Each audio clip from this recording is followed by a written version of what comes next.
சாப்பிட்டியா? போதுமா? இப்போ நல்லா ரூமுக்கு வந்து படுத்துக்கும், நல்லா தூங்கும். அந்த இதில் டப்பாவில் செம்மையாக ஊஞ்சல் ஆடுற மாதிரிலாம் தூங்கும். இப்படி காலை இப்படி வச்சுக்கிட்டு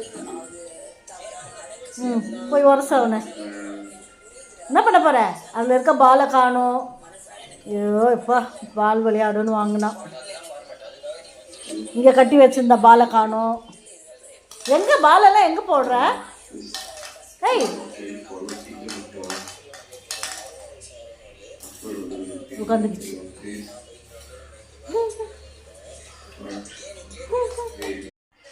அவர் ஆஸ்ட்ரோனட் பெட்டுன்னு தான் அங்கே காட்டினது தான் தெரிஞ்சுது. அது வரைக்கும் கரெக்டாக எடுத்தேன்.